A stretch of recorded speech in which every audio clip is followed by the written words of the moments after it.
আসসালামু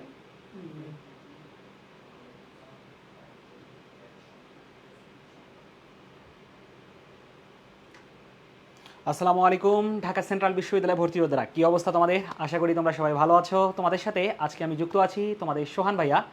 তোমরা ইতিমধ্যে অ্যানাউন্সমেন্ট অনুযায়ী জেনে গেছো, আজকে কিন্তু আমরা রসায়ন ম্যারাথন ক্লাসটি করতে যাচ্ছি এবং তোমাদের ঢাকা সেন্ট্রাল বিশ্ববিদ্যালয়ে ভর্তি পরীক্ষার ক্ষেত্রে আসলে তোমাদের লাস্ট মোমেন্টে এসে এই রসায়নের কোন কোন জেস্ট পয়েন্টগুলো তোমাদের দেখা দরকার এবং কীভাবে তোমাদের এই লাস্ট মোমেন্টে রসায়নের ওভারঅল কোন কোন টপিকগুলো থেকে তোমাদের কোশ্চেন হয়ে থাকে এবং এটার অ্যানালাইসিস কীভাবে তোমাদের করা উচিত এবং কোন কোন টপিকগুলোকে 100% তোমার দেখে যাওয়া উচিত, না হলে তোমার জন্য কি হয়ে যাবে, একটা হতাশাজনক অবস্থার সৃষ্টি হতে পারে। সো এই সিচুয়েশন যাতে তোমাদের ক্রিয়েট না হয়, এজন্য তোমাদের সোহান ভাইয়া আজকের এই রসায়ন ম্যারাথন ক্লাসটি নিয়ে এসেছি এবং এই ক্লাসের মাধ্যমে তোমাদেরকে বলে দিচ্ছি এতটুকু যে এখান থেকে রসায়নের যে যে টপিকগুলো তোমাদের আসলে দরকার এবং যে সকল জায়গা থেকে তোমাদের কোশ্চেনগুলো বারংবার চলে আসে ঢাকা সেন্ট্রাল বিশ্ববিদ্যালয় ভর্তি পরীক্ষার প্রশ্নগুলো যদি তুমি অ্যানালাইসিস করে থাকো, তাহলে দেখতে পারবা যে এখান থেকে বারংবার আমাদের কোশ্চেনগুলো চলে আসে। সো আমি এই সব টপিক আজকে তোমাদের আলোচনা করে দিব। তাই ক্লাসের শুরুতে একটু ভাইকে জানাও যে ভাইয়া সাউন্ড এবং স্ক্রিন ওভারঅল পারফেক্ট আছে কিনা এবং সব কিছু তোমরা ঠিকঠাকভাবে দেখতে পাচ্ছ কিনা। যদি এভরিথিং পারফেক্ট থাকে, আমরা খুব দ্রুতই আমাদের আজকের এই ডিসিইউ এর কেমিস্ট্রি ম্যারাথন ক্লাসটি খুব দ্রুতই শুরু করে দেবো। এবং ক্লাসের শুরুতেই তোমাদেরকে কিছু বিষয় একটুখানি জানিয়ে দিতে চাই। সেটা হচ্ছে, দেখো, এই ঢাকা সেন্ট্রাল বিশ্ববিদ্যালয়ের ভর্তি পরীক্ষার ক্ষেত্রে তোমাকে যে সকল বিষয়গুলো একটুখানি মাথায় রাখতে হবে, পরীক্ষার আগে অবশ্যই ভাইয়া তোমাকে একটু টাইম নিয়ে যাইতে হবে, কারণ ভাই নার্ভাসনেস অনেক কিছু তোমাদের জানা জিনিস কেউ হচ্ছে কি করতে পারে, গুলায় ফেলতে পারে। সো তোমাকে আগে একটু টাইম ওইভাবে মাথায় রেখেই হচ্ছে ভাই তোমাকে পরীক্ষার হলে যেতে হবে, যাতে ভাই তুমি গিয়ে অন্ততপক্ষে 10 থেকে 15 মিনিট রেস্ট করতে পারো, তারপর হচ্ছে পরীক্ষার হলে ঢুকতে পারো। সো তুমি যেটা যেভাবেই যাও একটুখানি ভাই আগে ভাগে বের হবা, যাতে হচ্ছে তুমি সুন্দর মতো তোমার পরীক্ষাটা দিতে পারো। And then second of all যে বিষয়টা ভাইয়া, আমি যতই তোমাদেরকে বলি যে ভাইয়া তুমি নার্ভাস হবা না, কারণ ভাই পরীক্ষার হলে বা পরীক্ষা থাকলে সবারই হচ্ছে নার্ভাসনেস কাজ করে। সো এই নার্ভাসনেসটাকে তুমি যত দ্রুত কী করতে পারবা, রিডিউস করতে পারবা, ঠিক তত দ্রুতই তুমি কী করতে পারবা, পরীক্ষার সাথে অ্যাডজাস্ট করে নিয়ে তোমার পরীক্ষাটাকে একটা ভালো জায়গায় নিয়ে যেতে পারবা।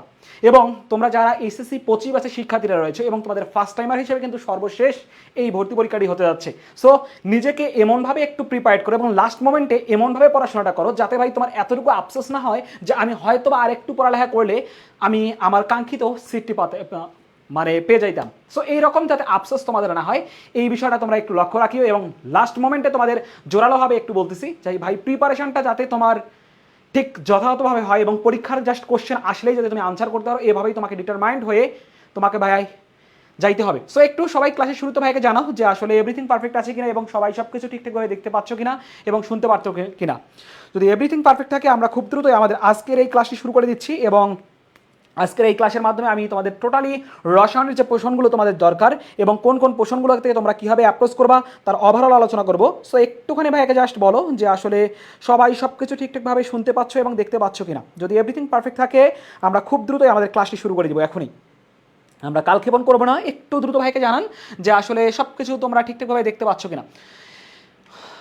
ওকে ওকে ওকে, চলেন চলেন, এই তো অনেকেই যুক্ত হয়ে গেছো, সবাইকে অসংখ্য ধন্যবাদ। সবাই একটু ক্লাসটা শেয়ার করে দিবেন এবং সবার ফ্রেন্ডদেরকে একটুখানি মেনশন করে জানিয়ে দিবেন, কারণ ভাই লাস্ট মোমেন্টের ক্লাসটা এখান থেকে তোমাদের কোশ্চেন চলে আসতে পারে। সো ট্রাম্প কার্ড হিসেবে কাজ করতে পারে এই ক্লাসটি তোমাদের। সো একটু সবাইয়ের কাছে হাম্বেল রিকোয়েস্ট যাতে তোমরা সবাই একটু ক্লাসটা শেয়ার করে দিয়ে সবার ফ্রেন্ডদেরকে একটুখানি কষ্ট করে মেনশন করে জানিয়ে দেবেন। ওকে, চলেন আমরা আর কালক্ষেপণ না করি, আমরা চলে যাই আমাদের কাঙ্ক্ষিত আলোচনায়। দেখো, এখান থেকে যাওয়ার আগে আমি তোমাদেরকে একটুখানি বলতেছি, আমাদের এই ক্লাসটা টোটালি কিন্তু অনুষ্ঠিত হচ্ছে I education science Facebook page থেকে। সো এই পেজটা যারা এখন পর্যন্ত ফলো করোনি, অবশ্যই ফলো করবা এবং যারা আমাদের টেলিগ্রাম গ্রুপ এবং হোয়াটসঅ্যাপ গ্রুপে যুক্ত হওনি, খুব দ্রুত যুক্ত হয়ে যাও এবং এখান থেকে সকল আপডেট তোমরা হচ্ছে আমাদের ক্লাসের জানতে পারবা। ওকে ওকে ওকে, চলেন চলেন। দেখেন, ফার্স্ট যে কোশ্চেনটা আছে আমাদের সেটা একটুখানি আমরা লক্ষ্য করি। আমি কিন্তু আজকে তোমাদের কোশ্চেনের মধ্যেই আলোচনা করে দেবো কনসেপ্টগুলো এবং এখান থেকে কীভাবে কোশ্চেন প্যাটার্ন আসতে পারে, কীভাবে হতে পারে কোশ্চেনগুলো, তার প্রেডিকশন এখান থেকে বলে দেবো। সো এই কোশ্চেনগুলো একটুখানি সবাই আনসার করার ট্রাই করেন এবং সাথে সাথে আমিও আপনাদের সাথে অ্যাপ্রোচ করি, যাতে হচ্ছে আমরা খুব দ্রুতই কোলাবোরেশন করে আমাদের এই পড়াশোনাটাকে আমরা কি করতে পারি, শেষ করতে পারি। ওকে, চলেন দেখি কি বলেছে আমাদের কোশ্চেনটা। যে ভাই 4 গ্রাম হাইড্রোজেন, কি বলেছে, 4 গ্রাম হাইড্রোজেন, অর্থাৎ এটা আমাদের ডাব্লিউ এর মান বলে দিয়েছে। গ্যাসের জন্য আদর্শ গ্যাসের সমীকরণ, আদর্শ গ্যাসের সমীকরণ কোনটি? অর্থাৎ আদর্শ গ্যাস যে আছে, আদর্শ গ্যাস আমরা জানি বাস্তবিক ক্ষেত্রে আসলে আদর্শ গ্যাস বলতে কোনো গ্যাস নাই, কিন্তু এইখানের মধ্যে যখন পরিবেশ রসায়ন চ্যাপ্টার থেকে যেহেতু এই কোশ্চেনটা আসছে এবং এই চ্যাপ্টারের মধ্যে তোমাদের আদর্শ গ্যাস বলতে বাস্তবতার ক্ষেত্রে কোনো গ্যাস দেখা যায় না, কিন্তু যখন উচ্চ তাপমাত্রা এবং নিম্ন চাপের ক্ষেত্রে কি হয়ে থাকে যে বাস্তব গ্যাসকে আদর্শ গ্যাসে কনভার্ট করা যায়। সো এই কোশ্চেনটাও তোমাদেরকে চলে আসতে পারে। ওকে, সো ওই কনসেপ্ট থেকে দেখো আদর্শ গ্যাস যে আছে, আদর্শ গ্যাস বেসিক্যালি তোমাদের আসে কখন, যখন আমাদের এরকম হয়ে থাকে ভাইয়া, বয়েলের সূত্র, চার্লসের সূত্র এবং অ্যাভোগাড্রোর সূত্র, এই সূত্রগুলো যখন মেনে চলে থাকে তখন আমরা সেটাকে বলে থাকি কি ভাইয়া, যে বলে থাকি আমরা এটা একটা আদর্শ গ্যাস হবে। এখন আমার কথা হচ্ছে বয়েলের সূত্রটা কি হয়ে থাকে সেটা একটু দেখে নেই, যে স্থির তাপমাত্রায় কি হবে, বয়েল মানে সিদ্ধ, স্থির তাপমাত্রায় নির্দিষ্ট ভরের কোনো গ্যাসের আয়তন ওই গ্যাসের উপর প্রযুক্ত চাপের কি হয়ে থাকে ভাইয়া, ব্যস্তানুপাতিক হয়ে থাকে, অর্থাৎ ভি এখানে 1/p হয়ে থাকে। এবং চার্লসের সূত্র কি হয়ে থাকে, ভি সমানুপাতিক টি হয়ে থাকে। এবং অ্যাভোগাড্রোর সূত্র কি হয়ে থাকে, ভি সমানুপাতিক এন হয়ে থাকে। যখন এইখানের মধ্যে আমাদের কি হয়ে থাকে ভাইয়া, টি এবং এন যে আছে মোল সংখ্যা এবং এখান থেকে পি যে আছে, এই তিনটা আমাদের কি থাকে, স্থির অবস্থায় থাকে। সো এইখানের মধ্যে আমাদের বেসিক্যালি এনটা যে আছে, এনটা স্থির থাকবে না, জাস্ট এখানের মধ্যে কি হবে, টি আর পি এই দুটা কি থাকবে, স্থির থাকবে। তাপমাত্রা চাপ, অর্থাৎ আমরা ভেরিয়েবল জানি আয়তন, তাপমাত্রা, চাপ এবং এখানে মোল হিসেবে কাজ করে থাকে, বাট এই তিনটেই আমাদের ম্যাক্সিমাম ক্ষেত্রে ভেরিয়েবল হিসেবে কাজ করে থাকে গ্যাসের সূত্রের ক্ষেত্রে। সো এই কনসেপ্ট থেকে আমরা অ্যাভোগাড্রোর সূত্র, চার্লসের সূত্র এবং হচ্ছে কি বয়েলের সূত্র পাচ্ছি। এই তিনটে সূত্রকে সাম করলে আমরা বেসিক্যালি ভি সমানুপাতিক 1/p ইন্টু এন ইন্টু হচ্ছে আমরা কি পাই, টি পাই। সো ওই কনসেপ্ট থেকে ভি ইকুয়াল সমানুপাতিককে উঠানোর জন্য একটা হচ্ছে কি সার্বজনীন মোলার গ্যাস ধ্রুবক আর ন হয় থেকে, সো এখান থেকে এন টি বাই আমরা কি বলতে পারি, পি বলতে পারি। সো ওইখান থেকে আসে পিভি ইকুয়াল এনআরটি, এইটাই হচ্ছে আমরা বলে থাকি কি ভাইয়া, আদর্শ গ্যাসের সমীকরণ। এবং তোমরা একটা কনসেপ্ট জানো, সেটা হচ্ছে কি ভাইয়া, সেটা হচ্ছে যে মোল সংখ্যা যে আছে, মোল সংখ্যা আমরা কি জানি, ডাব্লিউ বাই আণবিক ভর, অথবা আমরা বলে থাকি ভিএসটিপি বাই কি বলতে পারি আমরা, 22.4 লিটার। অথবা আমরা জানি এখান থেকে মোলের যেহেতু কনসেপ্ট, আমরা ঘনমাত্রা কি জানি, ঘনমাত্রা জানি মোল পার লিটার। সো ঘনমাত্রা আমরা জানি মোল পার লিটার, অর্থাৎ মোল পার লিটার, অর্থাৎ এন যে আছে এস ভি আমরা বলতে পারি, কি বলতে পারি, কারণ এটা হচ্ছে মোল পার লিটার, লিটারের সাথে গুণ করে দিলে এটা হয় থাকে। সো এই জিনিসগুলো একটুখানি ভাই জানা লাগবে। অ্যান্ড দেন এখান থেকে আমরা আরও একটা কনসেপ্ট জানি, এন ইকুয়াল অণুর সংখ্যা বাই কি লেখা যায়, অ্যাভোগাড্রোর সংখ্যা। সো এগুলো সমান সমান দিয়ে লেখা যায়। সো ওই কনসেপ্ট থেকে আমরা আদর্শ গ্যাসের সমীকরণটার ক্ষেত্রে আমরা দেখতেছি এখানে আমার বলা আছে 4 গ্রাম কি আছে, হাইড্রোজেন গ্যাস আছে। তাহলে আদর্শ গ্যাসের সমীকরণ যদি পিভি ইকুয়াল এনআরটি হয়, এখানে আমার অন্য কোনো আর ডাটা দেয়া নাই, শুধুমাত্র 4 গ্রাম অর্থাৎ ডাব্লিউ এর মান বলা দেওয়া আছে। সো পিভি যা আছে তাই ঠিকঠাক রাখলাম, এবং এন যে আছে ডাব্লিউ বাই কি বললাম, আণবিক ভর, আরটি আমি নিলাম। এখন এখান থেকে পিভি যে আছে, পিভি আমি রাখলাম, ডাব্লিউ এর মান কত আছে, 4। আর এইখানের মধ্যে আমরা জানি হাইড্রোজেন গ্যাস, হাইড্রোজেন গ্যাসের ক্ষেত্রে হাইড্রোজেন H2 না, সো এর আণবিক ভর কত হবে, হাইড্রোজেন গ্যাসের আণবিক ভর কত হয় থেকে 2, যার কারণে এখানে আমি 2 বসাই দিলাম, আর টি যে আছে ঠিকঠাক রাখলাম। তাহলে পিভি ইকুয়াল আমি বলতে পারি 2 আর টি, যেটা হবে আমাদের কি ভাইয়া এখানকার এই কোশ্চেনের কি হবে, কাঙ্ক্ষিত বা পারফেক্ট আনসার। দ্যাটস ওয়াই আমি এখান থেকে বলে দিব কি ভাইয়া, এই যে দেখো এখান থেকে 4RT বলছে, টাস ঠাস করে দাগাই দিলে কিন্তু হবে না। এখান থেকে আরটি বলছে, এখানে যদি এন এর মান কি আছে, এখানে এন এর মান হচ্ছে আমাদের কত 1, বাট এখানে ডিরেক্ট সমীকরণটা দিয়েছে, সমীকরণ কিন্তু তোমার কাছ থেকে দেওয়াই চায়নি, তোমাকে চেয়েছে হাইড্রোজেন গ্যাসের জন্য অ্যাপ্লিকেবল হবে কোনটা সেটা। এইটা আদর্শ গ্যাসের সমীকরণ, বাট এটা কিন্তু আমাদের কি না, কারেক্ট জিনিস না। আচ্ছা ওকে ভাইয়া, ধন্যবাদ। ওকে প্যারা নেই। ওকে, আশা করি এখান থেকে এতটুকু ওভারঅল তোমরা বুঝার কথা, আশা করি এতটুকু ওভারঅল তোমরা বুঝার কথা। ওকে, একটু ভাইকে জানাও যে আসলে এই প্রশ্নটুকু সবার কাছে ক্লিয়ার কিনা, একটু যদি সবার কাছে ক্লিয়ার হয়ে থাকে একটু ভাইকে জানাও, তাহলে হচ্ছে ভাইয়া নেক্সট কোশ্চেনে মুভ করবো। এবং এখান থেকে আরেকটা বিষয় বলি, বয়েলের সূত্র যেটা রয়েছে এটাকে বলা থাকে সমতাপীয় রেখা, কি হয় থাকে, সমতাপীয় রেখা, সমতাপীয় রেখা বলে। এবং চার্লসের সূত্রকে বলা থাকে কি ভাইয়া, যে সমতাপীয় এবং সমচাপীয়, সমচাপীয়। আর এইখানের মধ্যে অ্যাভোগাড্রোর সূত্র যে রয়েছে, যেখানে আমাদের দুইটা জিনিস দেখা যায়, সমচাপীয় এবং সমতাপীয়, দুইটা বিষয়ে লক্ষ্য করে, অর্থাৎ আইসোব্যারিক আর আইসোথার্ম, আইসোক্রনিক, এগুলো সম আয়তনীয় যদি হয়ে থাকে তখন সেটাকে আমরা বলে থাকি আইসো কি, ব্যারিক নাকি ক্রনিক বলেন একটু সবাই। ওকে, সো এইখান থেকে জাস্ট এতটুকু বিষয় আমাদের জানলে ইনশাল্লাহ আর কোনো প্যারা হবে না। চলেন নেক্সট কোশ্চেনে আমরা মুভ করবো। নেক্সট কোশ্চেনে আমাদের কি বলেছে একটুখানি লক্ষ্য করেন, 2 নম্বর কোশ্চেন, যে নিম্নের যৌগগুলোর মধ্যে সবচেয়ে কম স্ফুটনাঙ্ক কোনটির, কি বলেছে, সবচেয়ে কম স্ফুটনাঙ্ক কোনটির সেটা তোমার কাছ থেকে জানতে চাইছে। এখন ভাই দেখো, কোনো যৌগের আসলে স্ফুটনাঙ্ক এবং গলনাঙ্ক যে আছে এটা আসলে কিসের ওপর নির্ভর করে, সেটা হচ্ছে আন্তঃপারমাণবিক আকর্ষণ বল যে আছে এটার উপর বেসিক্যালি ডিপেন্ড করে থাকে। বাট এইখানের মধ্যে লিখা বোঝা যায় না। আচ্ছা দাঁড়ান, একটুখানি ওয়েট করেন।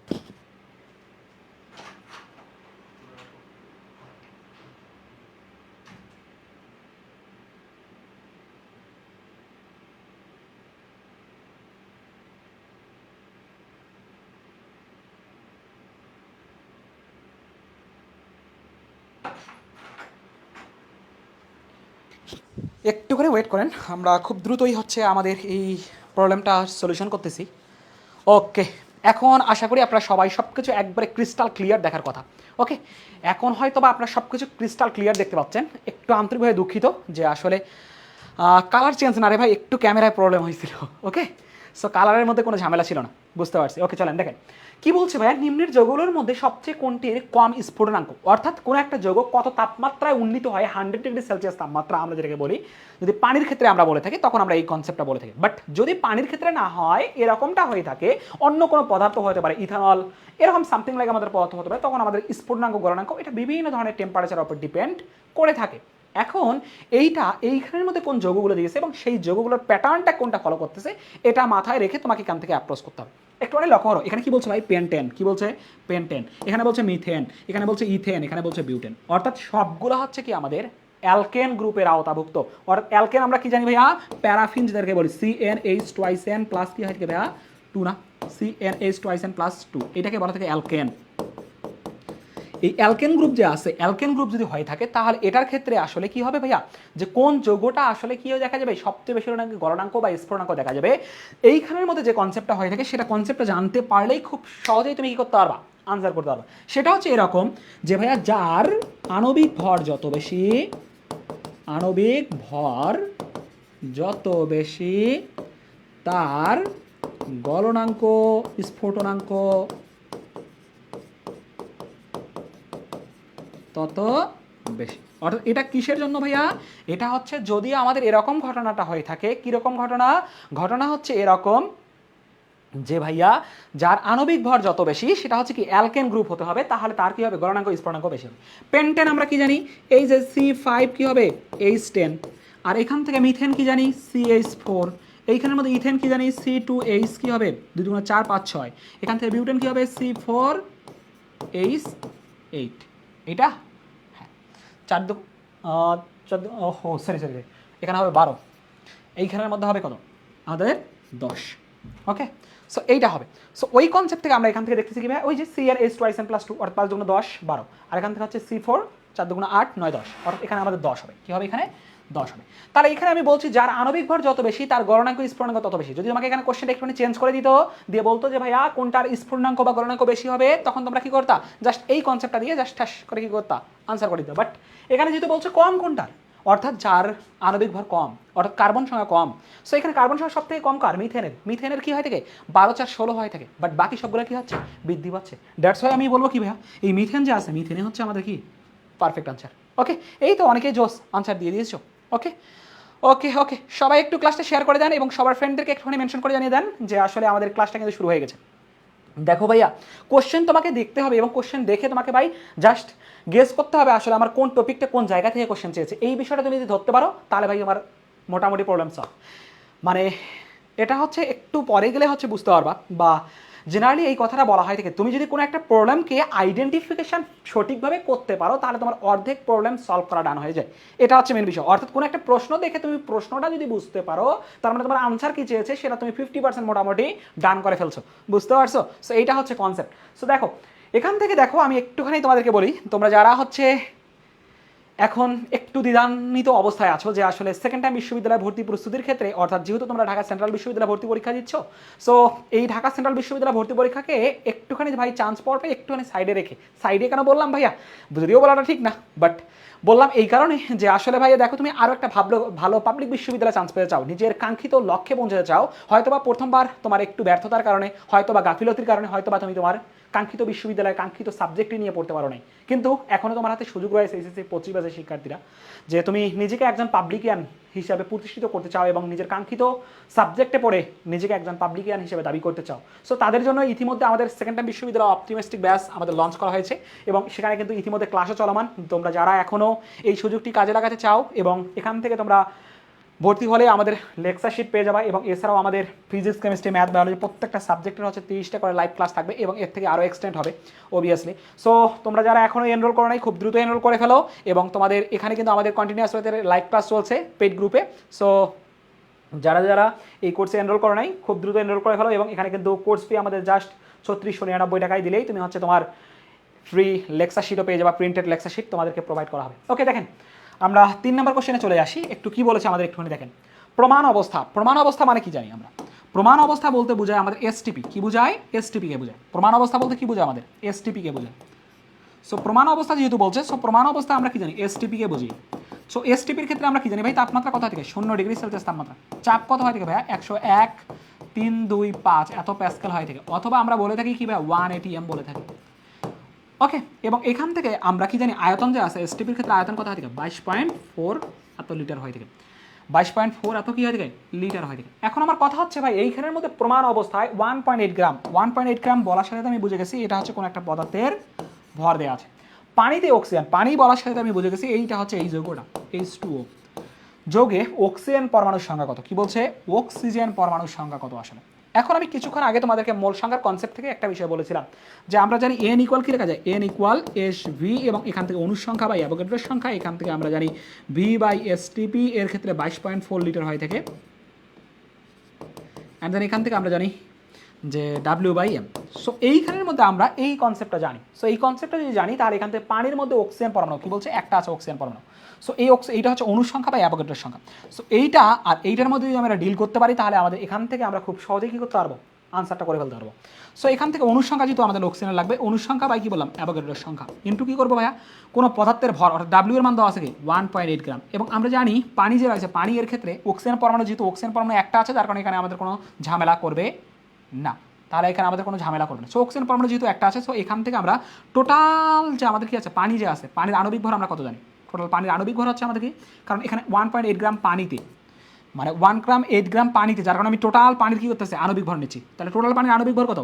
18, কারণ এটা হচ্ছে 2 আর এখানে 16, তাহলে 18 যদি হয় থেকে, তাহলে এখান থেকে জাস্ট ক্যালকুলেশনটা করলেই আমরা পেয়ে যাচ্ছি অণুর সংখ্যা বা অ্যাভোগাড্রোর সংখ্যা। অ্যাভোগাড্রোর সংখ্যা কত থেকে? 6.023 ইন্টু 10 টু দি পাওয়ার কি আছে? 23। আর এখান থেকে আমাদের ছিল 1.8 যে আছে 1.8, এইটা কাটা দিতে পারি, এবং নিচে হচ্ছে দশমিকের পর 10 দিলে নিচে 10 চলে আসতেছে। সো এখান থেকে আমাদের কি আসতেছে? 10 আসতেছে। তাহলে 10 যদি আসে জাস্ট এখানে কী হবে? 6.022 ইন্টু 10 টু দি পাওয়ার কি বলবো? যে একটা যদি কাটা যায় তাহলে হচ্ছে 22 আসে। এখানে পাওয়ার হচ্ছে 1, সো 23 থেকে 1 পাওয়ার গেলে 22। So that is the correct answer. আমাদের কী হবে? 3 নাম্বার হবে। দেখো হাতে ক্যালকুলেশন করেও আমরা কি করতে পারি? জাস্ট দেখো এটা চোখের দেখা এই ম্যাথগুলা সলভ করতে পারি। আমারই কঠিন কোনো বিষয় নয়, জাস্ট তোমার কনসেপ্ট ক্লিয়ার থাকলে তুমি এখান থেকে কী করতে পারবা? ক্র্যাক করতে পারবা। ওকে, চলেন তাহলে আমরা নেক্সট কোশ্চেনে মুভ করি। 4 নম্বর কোশ্চেন কী বলছে আমাদের দেখেন একটুখানি। 4 নম্বর কোশ্চেনটা বলছে নিম্নের কোন যৌগটি একটি ইলেকট্রোফাইল? অর্থাৎ জৈব রসায়নের মধ্যে এইখানের মধ্যে সব থেকে বেশি মনে হচ্ছে তোমাদের এই ঢাকা সেন্ট্রাল বিশ্ববিদ্যালয় ভর্তি পরীক্ষা কোশ্চেন চলে আসে। এবং কেমিস্ট্রি এমন একটা সাবজেক্ট যেখানে ভাই তুমি যদি তোমার কনসেপ্ট ক্লিয়ার রাখতে পারো তাহলে তুমি খুব সহজেই এখান থেকে কী করতে পারবা? অনায়াসে মার্ক ক্যারি করতে পারবা।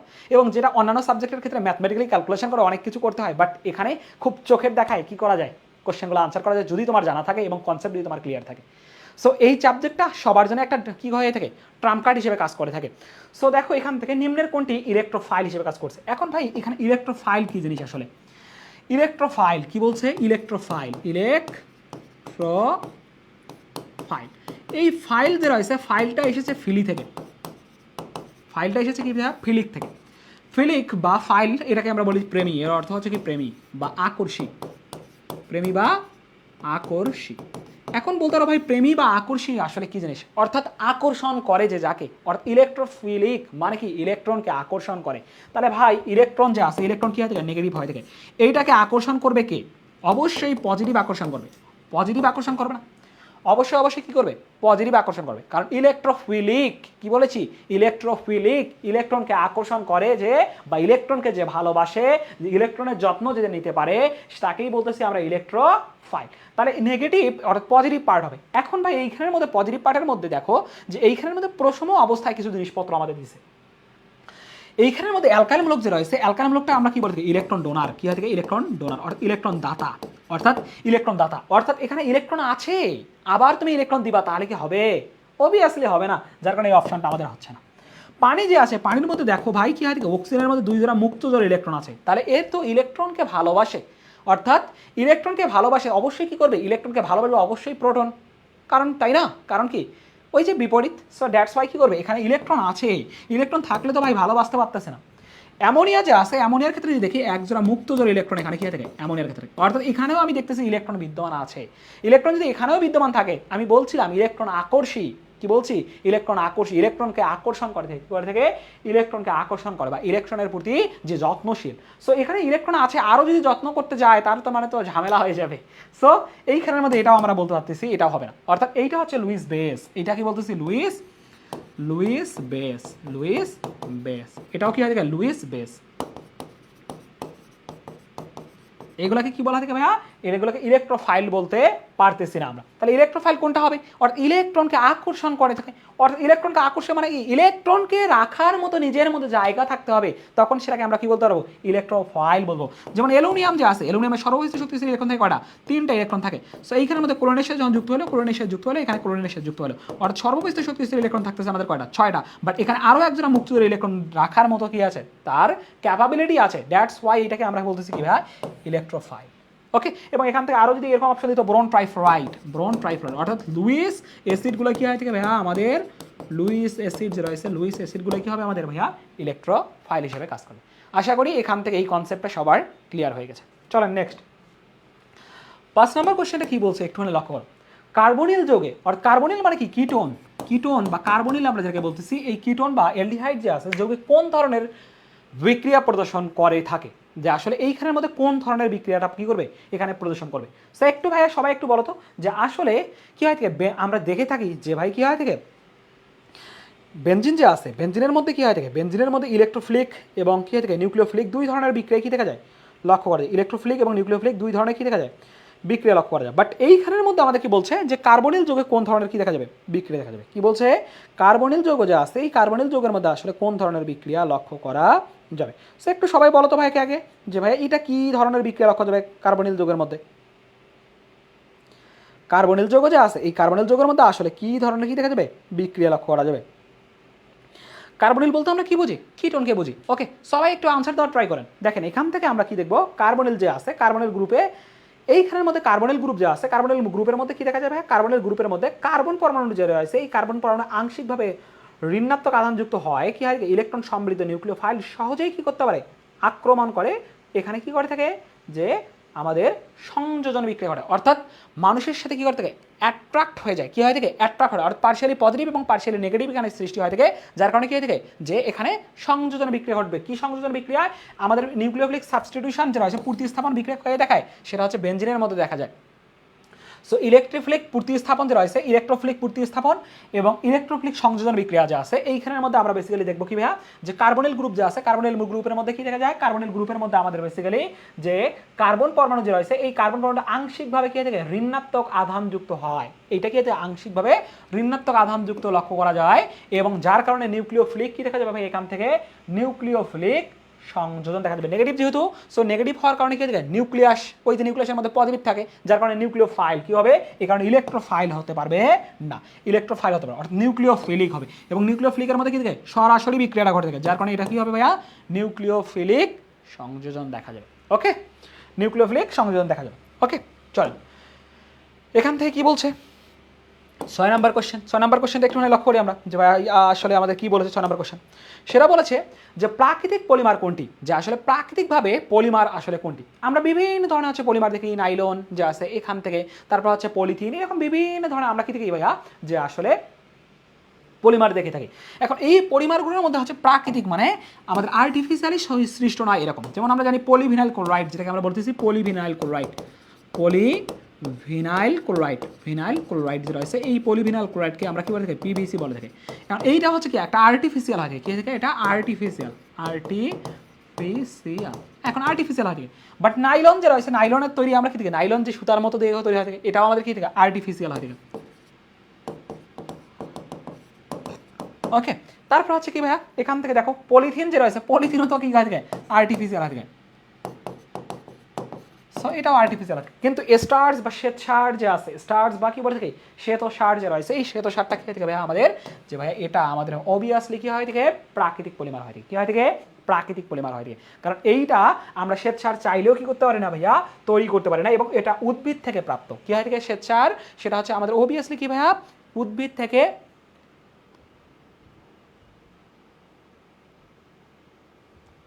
ওকে, সে একটু বলেন আমাকে ভাইয়া, এটা সবাই বুঝতে পারছো কিনা।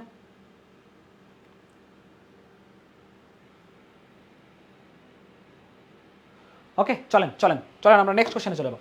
7 নম্বর কোশ্চেন কি বলছে একটু লক্ষ্য করেন। 7 নম্বর কি বলছে, এইখানের মধ্যে বলছে কোন আয়নটির মধ্যে সবচেয়ে বেশি পোলারায়ন ঘটে। কি বলছে, এই আয়নটার মধ্যে কোনটার মধ্যে পোলারায়ন ঘটে। পোলারায়নটা কি জিনিস ভাইয়া, পোলারায়নটা হচ্ছে আয়নিক যৌগের সমযোজী বৈশিষ্ট্য। আয়নিক যৌগের কি হয় থেকে সমযোজী বৈশিষ্ট্য, মানে কোনো একটা আয়নিক যৌগ কত বেশি পরিমাণে সমযোজী বৈশিষ্ট্য প্রদর্শন করতেছে সেটাকে আমরা বলতেছি পোলারায়ন। এখন এই পোলারায়নের ক্ষেত্রে যে বিষয়টা আছে সেটা হচ্ছে ফাজানের নীতি। কি আছে ভাইয়া, ফাজানের নীতি। এই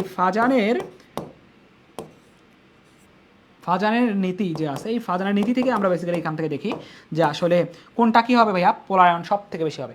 ওইখানের মধ্যে যে একটা কনসেপ্ট আছে এরকম যে ভাইয়া ক্যাটায়নের আকার ছোট, অ্যানায়নের আকার বড়। ক্যাটায়ন ও অ্যানায়নের চার্জ বাড়লে ডিও এ অরবিটালের দিকে তখন মুভ করতে হয় আসলে। সো ক্যাটায়নের আকার ছোট কি বলছি, ক্যাটায়ন মানে যারা পজিটিভ, ক্যাটায়নের আকার কি বলছি ভাই, আকার ছোট, অ্যানায়নের আকার বড়। অর্থাৎ নেগেটিভ যারা, তাদের আকার কী হবে ভাইয়া, বড়। সো ক্যাটায়ন আর অ্যানায়নের আকার দেখলেই তো আমরা এখান থেকে বুঝতে পারবো। সো ফাজানের নীতি একটাই বিষয় বলে যে পোলার আয়ন কত বেশি পরিমাণে হয়েছে, অর্থাৎ কোনো একটা যৌগ কত বেশি পরিমাণে কী হবে, একটা আয়নিক যৌগ কত বেশি পরিমাণে আমাদের সমযোজী বৈশিষ্ট্য লক্ষ্য করবে সেটা আমরা এখান থেকে দেখতে পারবো। সো ওই কনসেপ্ট থেকে এখান থেকে আমরা দেখতেছি ফাজান ক্যাটায়নের আকার ছোট, অ্যানায়নের আকার বড়। এবং অ্যান্টি ফাজান যে আছে, অ্যান্টি ফাজান হচ্ছে কি, ফাজানের জাস্ট উল্টা ঘটনা হবে। অর্থাৎ ক্যাটায়নের আকার কী হবে, ছোট না হয় বড় যদি হইতো, আর অ্যানায়নের আকার যদি কী হইতো, যে ছোট হয়ে যেত, তখন আমরা অ্যান্টি ফাজান নীতি বলতাম। অর্থাৎ ওই কনসেপ্ট থেকে যেহেতু আমাদের এটা ফাজানের নীতি মানবে, কি করবে, ফাজানের নীতি মানবে, ফাজানের নীতি মেনে চলে। ফাজানের নীতি যদি মেনে চলে তাহলে আমি এখান থেকে বলবো কোন আয়নটির মধ্যে সবচেয়ে বেশি পোলারায়ন ঘটবে। তাহলে পোলারায়ন কোনটা ঘটবে, ক্যাটায়নের আকার ছোট, অ্যানায়নের আকার বড়। তাহলে অ্যানায়ন এইখানের মধ্যে দেখতেছি সবগুলো কি থেকে অ্যানায়ন অ্যানায়ন অ্যানায়ন। তাহলে এইখানের মধ্যে আমরা জানি গ্রুপ 17 যেটাকে আমরা কি বলে থাকি ভাইয়া, যে হ্যালোজেন গ্রুপ বলা থাকে। সো হ্যালোজেন গ্রুপ যে আছে, গ্রুপ 17 এর মৌলগুলোকে বলা থাকে হ্যালোজেন। এবং এখান থেকে আমি আরও কিছু জিনিস একটু লিখে দেই, গ্রুপ 15 যে মৌল যে আছে এটাকে বলা থাকে নিকটোজেন, নিকটোজেন বা শ্বাসরোধকারী বলা থাকে। গ্রুপ 16 এর মৌলগুলোকে বলা থাকে কি ভাইয়া, আকরিক বা চালকোজেন, আকরিক বা চালকোজেন, কোজেন মৌল বলা থাকে। এবং গ্রুপ 2 যে আছে, গ্রুপ 2 এর মৌলগুলোকে বলা থাকে মৃৎক্ষার, গ্রুপ 1 এর মৌলগুলোকে বলা থাকে কি ভাইয়া, ক্ষার ধাতু বলা থাকে। সো এইখানের মধ্যে গ্রুপ 17 এর যে মৌলগুলো আছে ফ্লোরিন, ক্লোরিন, ব্রোমিন, আয়োডিন, অ্যাস্টোডিন হয় থাকে। অর্থাৎ গ্রুপ উপর থেকে নিচের দিকে গেলে আমরা জানি আকার কি হয় থাকে, বড় হয় থাকে। সো এইখানের মধ্যে এই যে আয়োডাইড আয়ন যে রয়েছে এটার ক্ষেত্রে কি হবে ভাইয়া, সব থেকে বেশি মানে কি দেখা যাবে, যে ভাইয়া ক্যাটায়নের আকার ছোট, অ্যানায়নের আকার বড়। অর্থাৎ দ্যাট ইজ দ্য ফ্যাক্ট। এখান থেকে আমরা কি বলবো ভাইয়া, অ্যানায়নের আকার বড় যে আছে এইটা হবে আমাদের কাঙ্ক্ষিত আনসার। অর্থাৎ 7 এর কি হবে, 7 এর ডি নাম্বার হবে। ওকে, 7 এর ডি নাম্বার হবে। কনসেপ্ট ক্লিয়ার রাখতে হবে ভাইয়া, কনসেপ্ট ক্লিয়ার রাখতে হবে। ওকে, সো ক্যাটায়নের আকার ছোট, অ্যানায়নের আকার বড়। সো এখানে পোলার আয়ন যেহেতু বলেছে দ্যাট ইজ দ্য ফ্যাক্ট, মানে কোনটা বেশি ফাজানের নীতি মানতেছে। সো পোলার আয়ন যেহেতু বলেছে সব ফাজানের নীতি মানতেছে। ফাজানের নীতি মানা মানে কি, অবশ্যই ক্যাটায়নের আকার ছোট, অ্যানায়নের আকার যখন বড় হবে তখন এই ঘটনা ঘটবে। ওকে, চলেন তারপরে নেক্সট কোশ্চেন আমরা চলে যাই। 8 নম্বর কোশ্চেন দেখো, 8 নম্বর কোশ্চেনটা কি বলছে আমাদের, যে ভাইয়া 27 গ্রাম, কি বলছে 27 গ্রাম। অর্থাৎ এটা অবভিয়াসলি কি বলছে, ডাব্লিউ এর মান দেওয়া আছে। কি আছে, অবভিয়াসলি আমাদের ডাব্লিউ এর মান দেওয়া আছে, অর্থাৎ কোনো পদার্থের ভর বলছে। তড়িৎ কোষের ক্যাথোডে কি হইলো, তড়িৎ কোষের মধ্যে ক্যাথোড যে আছে, অ্যানোড এবং ক্যাথোড। তড়িৎ কোষের মধ্যে অ্যানোড এবং ক্যাথোডের মধ্যে এখান থেকে কোষ আমাদের দুই ধরনের হয়, একটা হচ্ছে তড়িৎ বিশ্লেষ্য কোষ, একটা তড়িৎ রাসায়নিক কোষ। তড়িৎ বিশ্লেষ্য কোষ, একটা হচ্ছে তড়িৎ রাসায়নিক কোষ।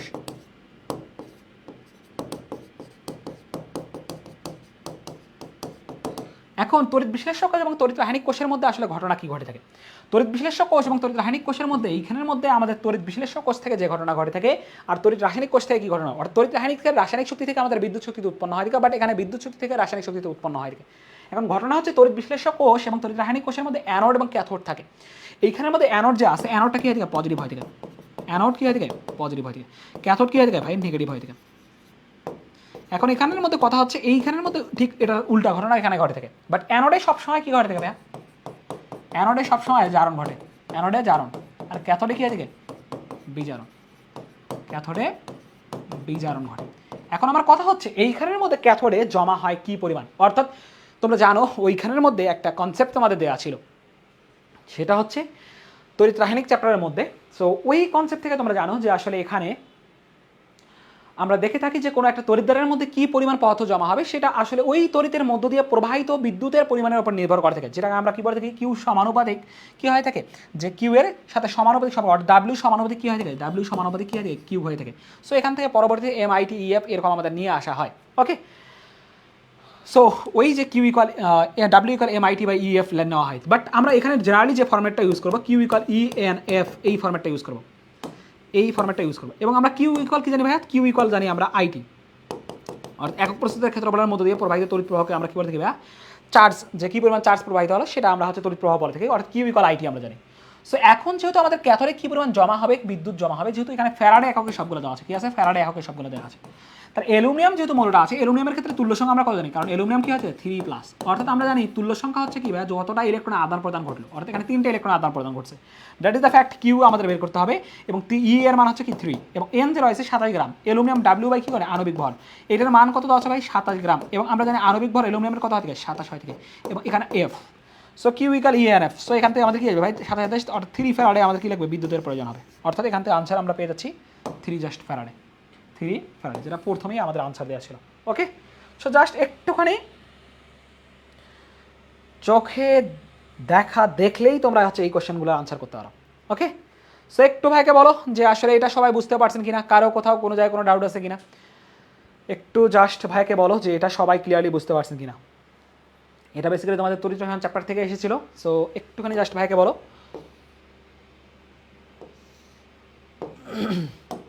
ওকে, দেখেন নেক্সট কোশ্চেনটা আমাদের কি বলছে, 9 নম্বর কোশ্চেনটা একটুখানি লক্ষ্য করেন, তাহলে বুঝে যাবেন যে ভাইয়া এখানে এইটা বেসিক্যালি আমাদের কর্মমুখী রসায়ন যে রয়েছে, এই কর্মমুখী রসায়ন চ্যাপ্টার থেকে এসেছে। বলছে দুধ একটি, যে আসলে দুধটা আসলে কি জিনিস, যে আসলে তোমরা সবাই ছোটোবেলায় বড়োবেলায়ও হচ্ছে কি করো, তুমি দুধ পান করে থাকো। সো দুধ একটা আসলে কি হবে, সলিউশন মানে দ্রবণ, জেল, সলিউশন মানে হচ্ছে দ্রবণ, নাকি জেল, নাকি এটা কলয়েড, নাকি এটা সাসপেনশন। দেখো তোমরা একটা সবাই জিনিস জানো, সেটা হচ্ছে কি যখন হচ্ছে তোমাদের অসুস্থ হয়ে যাও তোমরা, বা ডক্টর যখন তোমাদেরকে হচ্ছে মোটামুটি প্রেসক্রাইব করে দেয়, তখন তোমরা একটা বিষয় দেখো যে আসলে বোতলের গায়ে, বেসিক্যালি ওষুধের বোতলের গায়ে লেখা থাকে সাসপেনশন, অর্থাৎ এটা সাসপেনশন হওয়ার পিছনে যে লজিক বা কারণ সেগুলোর মধ্যে হচ্ছে একটা বিষয় থাকে, সেটা হচ্ছে কণার আকারের উপর ডিপেন্ড করে যে আসলে এটা কীরকমটা হবে, অর্থাৎ ওইখানের মধ্যে যে গুঁড়ো গুঁড়ো পদার্থগুলো থাকে এটার আকারের উপর বেসিক্যালি ডিপেন্ড করে থাকে যে আসলে এটা কোন জিনিস হবে, অর্থাৎ এখানে জেল হবে নাকি সলিউশন হবে নাকি কলয়েড হবে, আসলে কোনটা হবে। সো এইখানের মধ্যে সাসপেনশন যে রয়েছে, সাসপেনশনের ক্ষেত্রে আমরা দুধের কণাগুলো আকার যে রয়েছে এটা আমরা বেসিক্যালি কি দেখি না, অবভিয়াসলি সেম দেখি না, এটা কি হয়ে থাকে যে ভাই আরো বড় বড় হয়ে থাকে। সো সাসপেনশন হওয়ার কোনো চান্স এখানে নাই। ওকে, সো এখান থেকে জেল যে রয়েছে, জেলের ক্ষেত্রে এটা কি হয়ে থাকে আরো গাঢ়ত্ব বেশি পরিমাণে লক্ষ্য করা যায়। সো এটা আমাদের হচ্ছে না, এখান থেকে সলিউশন হচ্ছে না, এন্ড দেন আমাদের এখান থেকে কি হবে ভাইয়া, কলয়েড হবে। কি হবে, কলয়েড হবে। এখন ভাইয়া কলয়েড সিস্টেম, কারণ কি এখানে কি থেকে চর্বি এবং প্রোটিনের ক্ষুদ্র ক্ষুদ্র কণাগুলো জলে দ্রবীভূত না হয়ে সমসত্ব হয়ে মিশ্রিত অবস্থা থাকে, কি থেকে চর্বির কণা থাকে, এখানে দুধের মধ্যে কি থেকে চর্বির কণা যে রয়েছে, চর্বির কণা থাকে, কি থেকে চর্বি যে রয়েছে, চর্বির কণা থাকে, এবং এইখানের মধ্যে কি থেকে প্রোটিনের ক্ষুদ্র ক্ষুদ্র প্রোটিন যে রয়েছে, প্রোটিনের ক্ষুদ্র ক্ষুদ্র কণাগুলো, প্রোটিনের ক্ষুদ্র ক্ষুদ্র কি থেকে ক্ষুদ্র ক্ষুদ্র কণাগুলো যে রয়েছে, কণাগুলো এখানে অবস্থান করে থাকে, এবং কণাগুলো অবস্থান করার কারণে এটা আকারটা বড় হয়ে থাকে, আকারটা বড় হলেই সেটাকে আমরা কি বলতেছি ভাইয়া, কলয়েড বলতেছি। কি বলতেছি, কলয়েড। ওকে, যার কারণে এটা আমাদের কি হবে ভাইয়া, কলয়েড হবে। আচ্ছা চলো নেক্সট কোশ্চেন, 10 নম্বর কোশ্চেনটা একটু লক্ষ্য করে কি বলছে, নিচের অ্যাসিডগুলোর মধ্যে কোনটা শক্তিশালী অ্যাসিড, নিচের অ্যাসিডগুলোর মধ্যে আসলে কোন অ্যাসিডটাকে আমরা কি বলবো, শক্তিশালী অ্যাসিড বলতে পারবো। এখন দেখো আমার কথা হচ্ছে শক্তিশালী অ্যাসিড হওয়ার ক্ষেত্রে এইখানের মধ্যে যদি আমরা একটা বিষয় লক্ষ্য করে থাকি, সেটা হচ্ছে সবগুলোর মধ্যে অক্সিজেন যুক্ত আছে। কি আছে, অক্সিজেন যুক্ত আছে। বিভিন্ন ধরনের পারপাসে বিভিন্ন ধরনের অ্যাসিডের কনসেপ্টগুলো হয়ে থাকে। সো এইখানের মধ্যে যেহেতু আমাকে বলেছে যে এই অ্যাসিডগুলোর মধ্যে আসলে কোন অ্যাসিডটা কী হবে, শক্তিশালী অ্যাসিড হবে, সেটা আমার কাছ থেকে জানতে চাইছে। এখন শক্তিশালী অ্যাসিড হওয়ার ক্ষেত্রে লক্ষ্য বা কন্ডিশনটা কী হয়ে থাকে, শক্তিশালী অ্যাসিড হওয়ার ক্ষেত্রে এগুলো সবগুলো যে কী হয়ে থাকে, অক্সো অ্যাসিড। কী হয়ে থাকে, অক্সো অ্যাসিড। এখন অক্সো অ্যাসিডের ক্ষেত্রে কী হয়ে থাকে, কেন্দ্রীয় মৌল জারণ সংখ্যার উপর নির্ভর করে। কী থেকে, কেন্দ্রীয় মৌলের জারণ সংখ্যার উপর ডিপেন্ড করে, কেন্দ্রীয় মৌলের জারণ সংখ্যা যেটা আছে জারণ সংখ্যার উপর ডিপেন্ড করে, যে আসলে যার কেন্দ্রীয় মৌলের জারণ সংখ্যা যত বেশি হবে সে তত বেশি পরিমাণে কী হয়ে যাবে, অ্যাসিডিক ধর্ম প্রদর্শন করবে। সো ওই কনসেপ্ট থেকে যদি আমরা একটু লক্ষ্য করি, তাহলে দেখো এখান থেকে যে ভাই কেন্দ্রীয় মৌল হচ্ছে কি, যেটা সিঙ্গেল অবস্থা থাকে, নাইট্রোজেন, তাহলে 3 দুগুণ হচ্ছে কি ভাইয়া -6 প্লাস হচ্ছে কি 1, তার মানে এটা হচ্ছে কি +5। তারপরে এখানের মধ্যে ক্লোরিন যে আছে 4 দুগুণ -8, আর এখানে হচ্ছে কি ভাই +1, তার মানে এখানে হচ্ছে কি যে ভাই +7। এইখানের মধ্যে দেখতেছি -3 দুগুণ 6, আর এখানে হচ্ছে +1, তার মানে এইখানের মধ্যে আয়োডিনের ক্ষেত্রে কত হচ্ছে, +5। তাহলে এখান থেকে কি দেখতেছি, এইখানের মধ্যে কি দেখতেছি 3 × 6 -6 আর এখানে আছে +3, তাহলে এখানে আছে কি ভাই +3। অর্থাৎ কেন্দ্রীয় মৌলগুলোর ক্ষেত্রে আমরা লক্ষ্য করতেছি যে আসলে এইখানের মধ্যে ক্লোরিন যে আছে এই ক্লোরিনের ক্ষেত্রে এই লক্ষ্য করা যাচ্ছে যে সব থেকে কী হবে তার জারণ মান, কেন্দ্রীয় জারণ মান সব থেকে বেশি হয়ে থাকে। সো এই কারণে আমরা এখান থেকে বলতেছি যে ভাই আসলে এখান থেকে কী হবে আমাদের কোন অ্যাসিডটা সব থেকে বেশি পরিমাণে শুরু হবে, সেটা হচ্ছে হাইড্রোপারক্লোরিক অ্যাসিডটা আমাদের কী হবে সব থেকে বেশি পরিমাণে কী হবে যে ভাইয়া শক্তিশালী হবে। এখন এখান থেকে দেখো ভাইয়া আর একটা বিষয়, সেটা হচ্ছে যে ভাইয়া এই যৌগটা, আচ্ছা একটুখানি দাঁড়ান, এই যে ভাই আমি এখানে থেকে একটা বিষয় বলতে যাচ্ছি তোমাদেরকে, সেটা হচ্ছে এইখানের মধ্যে দেখো যে ভাইয়া এইখানের মধ্যে এই যৌগটা আর এইখানের মধ্যে এই যৌগটা আছে, দুইটার ক্ষেত্রে আসলে কোনটা বেশি পরিমাণে শক্তিশালী, এইটা নাকি এইটা, কোনটা বেশি পরিমাণে শক্তিশালী? যে ভাইয়া নাইট্রিক অ্যাসিড নাকি হাইড্রোজেন আয়োডাইড অক্সাইড যে আছে এইটা আমাদের বেশি পরিমাণে শক্তিশালী? দেখো দুইটার ক্ষেত্রে জারণ মান দেখছে যে +5, এটার ক্ষেত্রে দেখছে যে +5, তাহলে এই দুইটার ক্ষেত্রে যে +5 দুইটাই থাকে, তাহলে আসলে কোনটা আমাদের হবে? অর্থাৎ যখন এক্ষেত্রে এরকম ঘটনাটা লক্ষ্য করা যাবে, সেক্ষেত্রে তোমাদের কেন্দ্রীয় মৌল আকার যার ছোট, আকার কি হবে যার ছোট, আকার যার ছোট সে তত বেশি পরিমাণে কী হবে ছোট মরিচের ঝাল অনেক বেশি। অর্থাৎ তখন আমরা দেখতে পারবো যে এই দুটো অ্যাসিডের মধ্যে কী দেখা যাবে ভাইয়া, এই দুটো অ্যাসিডের মধ্যে আমরা লক্ষ্য করতে পারবো যে নাইট্রিক অ্যাসিড যে রয়েছে HNO3 এই অ্যাসিডটা কী হবে বেশি হবে, তারপরে হাইড্রোজেন আয়োডাইড O3 এটা কী হবে কম হয়ে যাবে। ওকে ওকে, সো ওই কনসেপ্ট থেকে আমরা এখান থেকে এই বিষয়টা এখান থেকে দেখতে পারি। ওকে, বোঝা গেছে? বোঝা গেছে সবাই একটু বলেন আমাকে যে ভাই এই কনসেপ্টটা সবার বোঝা গেছে কিনা? এই কনসেপ্টটা হয়তো বা সবার বুঝতে পারার কথা যে ভাই আসলে কোনটা এখান থেকে যখন আমাদের সেম থাকবে তখন আমরা হচ্ছে কীভাবে বলবো। ওকে চলেন 11 নম্বর কোশ্চেন আমরা দেখে ফেলি। 11 নম্বর কোশ্চেন কি বলছে, এইটা বেসিক্যালি একবারে ছোটোবেলার বাচ্চা লেভেলের জিনিসপত্র। এখন বলতে পারো ভাই কেন বাচ্চা লেভেলের জিনিসপত্র? কারণ গুণগত রসায়ন চ্যাপ্টারটা তোমরা এমনভাবে ভাই পড়ো, আসলে এমনভাবে আসলে পড়ো যে আসলে ভাই পড়তে অবস্থা খারাপ করে দাও। সো এইটা হচ্ছে এই কারণে বাচ্চা লেভেলের কোশ্চেন, কারণ ভাই পড়তে অনেকবার পড়ে ফেলছো, দ্যাট ইজ দ্য ফ্যাক্ট যে ভাই এটা একটা কি বাচ্চা লেভেলের কোশ্চেন হয়ে গেছে। কি বলছে এখানে যে ভাইয়া এইখানের মধ্যে A2B3 এর দ্রাব্যতা কি বলছে ভাই এস, হলে দ্রাব্যতা গুণফল কত? অর্থাৎ দ্রাব্যতা গুণফল বলতে আমি কি বোঝাচ্ছি, দ্রাব্যতা গুণফল বলতে আমি বোঝাচ্ছি KSP বা সলুবিলিটি প্রোডাক্ট, KSP বা সলুবিলিটি প্রোডাক্ট। এখন এই সলুবিলিটি প্রোডাক্টটা কী হয় থেকে যে কত হবে সেটা আসলে তোমার কাছ থেকে বের করতে বলছে, এবং এখানে বলা আছে কি ভাই দ্রাব্যতা আমাদের দেওয়া আছে কত ভাই এস। যখন এইরকম কনসেপ্ট দেওয়া থাকে আমরা সলুবিলিটি প্রোডাক্টটা জানি যে আসলে খুব শর্টকাটে আমরা এখান থেকে বলে থাকি বা আমি এইভাবে পড়াই বেসিক্যালি, সেটা হচ্ছে KSP সলুবিলিটি প্রোডাক্ট যদি বলে KSP যদি এস দেওয়া থাকে সেটা হচ্ছে আমার ওপর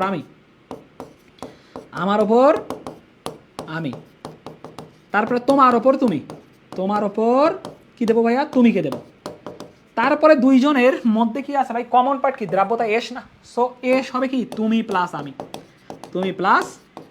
অর্থাৎ মিলেমিশে একাকার হয়ে যাবে তুমি প্লাস আমি, তাহলেই কিন্তু কি হয়ে যাবে আমাদের এখান থেকে কাঙ্ক্ষিত ফলাফলটা বের হয়ে যাবে, এখন বলতে পারো ভাই কেমনে, আসেন চট করে দেখে ফেলি। কি বলছে ভাইয়া A2B3 বলছে, তাহলে আমার ওপর আমি তার মানে আমার সাথে আছে কত 2, অর্থাৎ আমার সাথে আমি তার মানে আমার উপরে আমি কি করবো 2 বহাই দেবো, তারপরে কি হচ্ছে তোমার ওপর তুমি তার মানে 3 এর উপর কি করবো 3 বহাই দেবো, অর্থাৎ আমার ওপর আমি তোমার ওপর তুমি, দিন শেষে মিলেমিশে একাকার হবো কেমনে, ওই যে দ্রাব্যতা আমাদের দেওয়া আছে এর সাথে মিলেমিশে একাকার হয়ে যাবে, কি হবে এই যে 2 আর 3 কি হয়ে যাবে আমি আর তুমি মিলে একাকার বলা হয়েছে। সো ওই কনসেপ্ট থেকে আমরা বলতে পারি 2 2 কি হবে 4, 3 এ 27, তাহলে এখান থেকে S⁵, তাহলে এখান থেকে 27 4 108 S⁵ কি হবে 5। যদি এখান থেকে এই যৌগটা না দিয়ে দেবো বলতো যে অ্যালুমিনিয়াম ক্লোরাইড, তাহলে কি হইতো অ্যালুমিনিয়াম ক্লোরাইড যদি বলতো তাহলে এখান থেকে কি হইতো যে ভাই আমার ওপর আমি তোমার ওপর তুমি, দিন শেষে মিলেমিশে একাকার হবো তুমি প্লাস আমি, তাহলে এখান থেকে কি হবে তখন 27 S⁵ মানে S⁴ হয়ে যেত। বোঝা গেছে সবার? জাস্ট ভাই চোখের দেখাই আমরা সব কিছু আনসার করে ফেলতে পারি। এবং এখান থেকে তোমাদের একটা জিনিস জানা দরকার, সেটা হচ্ছে ওই যে আমরা জানি আয়নিক গুণফল যে রয়েছে, আয়নিক গুণফল আর ইকুয়াল হচ্ছে কি সলিউবিলিটি প্রোডাক্ট যদি সেম হয় থাকে তাহলে সম্পৃক্ত দ্রবণ হয় থাকে, কি হয় থাকে সম্পৃক্ত দ্রবণ হয় থাকে, এই জিনিসটা রাখতে হবে। এবং KIP এর মান বড় হলেই কি হয় KSP কম হলেই সেটা আমরা বলবো কি ভাইয়া অতিপৃক্ত দ্রবণ হয় থাকে, অতিপৃক্ত এটা আসতে পারে। ওকে, সো এই কনসেপ্ট একটু মাথায় রাখবেন। ওকে চলেন এবং এইখানের মধ্যে সম্পৃক্ত দ্রবণটা হয় থেকে বেসিক্যালি যে ঘটনাটা হয় থেকে সম্পৃক্ত গুণফল বা দ্রাব্যতা গুণফলটা হয় থেকে স্বল্প দ্রবণীয় লবণের জন্য, কি হয় থেকে স্বল্প দ্রবণীয় লবণ। কিন্তু এইখানের মধ্যে সোডিয়াম ক্লোরাইড যে রয়েছে, এই সোডিয়াম ক্লোরাইড একটা লবণ, এই লবণটা কিন্তু 100% আয়নিত হয় থেকে 100% আয়নিত লবণ। সো এই 100% আয়নিত লবণের জন্য আবার কি হবে না এই সূত্রটা খাটবে না, KSP বা সলিউবিলিটি প্রোডাক্ট হবে না। চলেন নেক্সট কোশ্চেন 12 নম্বর। কি বলেছে আমাদেরকে যে কোনটি হেটারোসাইক্লিক যৌগ, কি বলছে হেটারোসাইক্লিক যৌগ।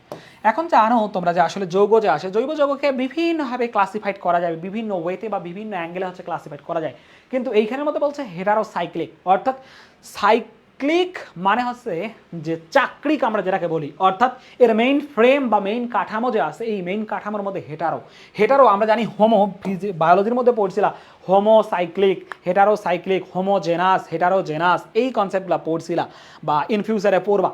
সেটা হচ্ছে হেটারো মানে কি ভাইয়া, বিষম। হেটারো মানে বিষম, অর্থাৎ যেটা হওয়ার কথা সেটার থেকে অন্য কিছু একটা হয়ে গেছে। হোমো মানে একই প্রকৃতির, যেমন আমি যদি বলি বেনজিন, কি বললাম ভাইয়া, বেনজিন, এইটা কি হয় থেকে ভাই বেনজিন, বেনজিনের মেইন ফ্রেম বা মেইন কাঠামো হচ্ছে কি এইটাকে বলতেছে না, অর্থাৎ এইখানের মধ্যে কার্বন ব্যতীত অন্য কোনো জিনিসপত্র কি আছে মেইন কাঠামোতে, নাই। That is the fact. এটাকে বলো কি ভাই, হোমোসাইক্লিক। কি বলবো, হোমোসাইক্লিক, হোমোসাইক্লিক যৌগ একটা, মানে মেইন কাঠামোতে অন্য কোনো কিছু নাই। এইখানের মধ্যে কি বলছে যে ভাই নাইট্রোবেনজিন, নাইট্রোবেনজিনটা কিরকম হয় থেকে NO2, এইখানের মধ্যে বেনজিন বলা, অর্থাৎ মেইন কাঠামোতে আমরা কি দেখতেছি ভাইয়া, যে মেইন কাঠামোতে এইটা হচ্ছে মেইন কাঠামো, এর বাইরে আছে, মানে বাইরের দিকে আছে, বাট মেইন কাঠামোতে কোনো কিছু চেঞ্জ করে নাই, যার কারণে এটাও একটা হোমোসাইক্লিক। সাইক্লোবেনজিন, সাইক্লোবেনজিন অর্থাৎ এই যে এরকম করে সাইক্লোবেনজিন বলছি, এটা হচ্ছে সাইক্লোবেনজিন।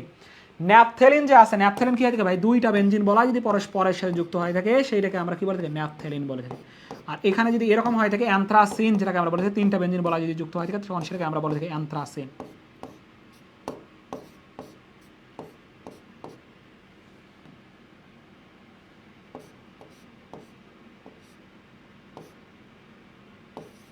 ওকে, এটা হচ্ছে অ্যান্থ্রাসিন আমরা বলি, যদিও আমাদের পারফেক্ট আঁকা হয়নি আমার।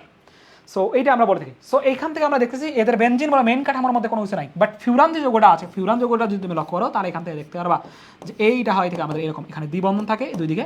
সো এইখানের মধ্যে মেইন কাঠামো বা মেইন ফ্রেমের মধ্যে কি আছে ভাই, অন্য কোনো একটা সাবস্টিটেন্ট চলে আসছে বা কম্পোনেন্ট চলে আসছে।